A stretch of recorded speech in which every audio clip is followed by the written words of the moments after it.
ఇప్పుడు మేలు కొలిపే పరిస్థితి అది మనం చేయాలి అంటున్నారు. ఆ మేలు కొల్పాల్సినటువంటి పరిస్థితి దాపురించింది. అవునండి, మన దేశంలో దేవుణ్ణే కౌసల్య సుప్రజారామ పూర్వా సంధ్యా ప్రవర్తతే అని దేవుణ్ణే మేల్కొల్పుతున్నాం మనం. ప్రపంచంలో ఎక్కడన్నా దేవుణ్ణి మేల్కొల్పే జాతి ఉందా? మన దగ్గర దేవుణ్ణే మేల్కొల్పుతున్నప్పుడు మనం పడుకోను పెడతాము దేవుణ్ణి.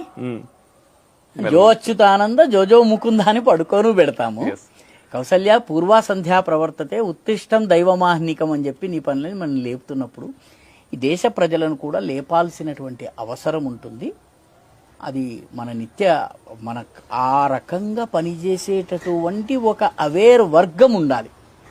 వీళ్ళు ఆ పనిని కొనసాగించాలి. వైతాళికులుగా పనిచేసేటటువంటి ఒక వర్గము, ఇదం నమమా, ఇది నాది కాదు, ఇదం రాష్ట్రాయ స్వాహ, ఇది జాతి యొక్క ఆస్తి, నా యొక్క ఊపిరి, నా సర్వస్వము జాతిది, దేశానిది అని అనుకుని పనిచేసే వర్గము.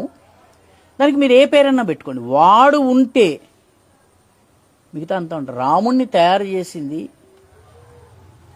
విశ్వామిత్రుడండి. విశ్వామిత్రుడి పనిచేసేవాడు కావాలి. రాముడు హాయిగా అయోధ్యలో తండ్రి దగ్గర ఉండి ఠుమక చలత రామచంద్ర బాజత పేంజని అని పాటలు పాడుకుంటూ ఉండేవాడు. అద్దంలో నాకు సూర్యుని చూపించమని. లేదు దశరథ నీ పిల్లోని నాకు ఇవ్వు అని తీసుకెళ్ళిన తర్వాత అడవిలో చూపిస్తాడు. పెద్ద పెద్ద గుట్టల్ని చూపిస్తాడు, ఎముకల గుట్టలు, పుర్రెలు ఎముకలు. గుట్ట చూపిస్తే విశ్వామిత్ర ఏమిటిది అని అడుగుతాడు. గురువు గారు ఏమిటిది అంటాడు. అంటే ఇవంతా కూడా ధర్మం కోసం పోరాడినటువంటి ఋషులు మునులు వీళ్ళ మీద రాక్షసులు అత్యాచారం చేసి చంపితే ఆ చనిపోయినటువంటి మహాత్ముల యొక్క గుట్టలు, కంకాళాల గుట్టలు ఇవి అంటాడు.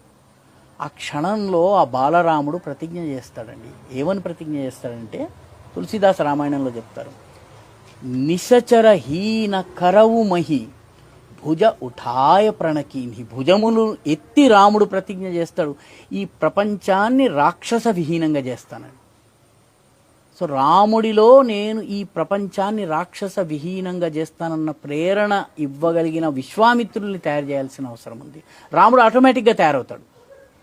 కాబట్టి ఈ సమాజం కోసం పనిచేసేటటువంటి ఒక శక్తి, దాన్ని సంఘటననండి, సంస్థానండి, పేరు పెట్టండి, పేరు పెట్టకపోండి, ఈ రకంగా విశ్వామిత్రుడికి ఏమొచ్చింది? రాముడు రాక్షసులను చంపితే రాముడికి పేరు వచ్చింది, పెళ్లి రాముడికి అయింది. విశ్వామిత్రుడికి ఏమైంది?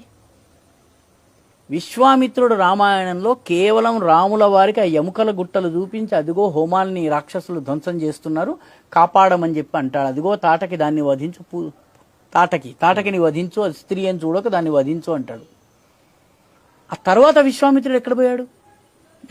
ట్రిగ్గర్ నొక్కిన తర్వాత, స్విచ్ వెలిగించిన తర్వాత విశ్వామిత్రుడి పాత్ర లేదు రామాయణంలో.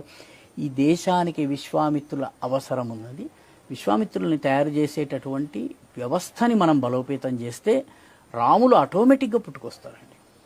అది నా అభిప్రాయం. కాబట్టి మనము ఈ రాముడు రావాలని కోరుకోవడం కాదు, రాముళ్లను తీసుకొచ్చేటటువంటి విశ్వామిత్రులను తయారు చేయాలి. విశ్వామిత్రుడు వస్తే రాముడు ఆటోమేటిక్గా వస్తాడు.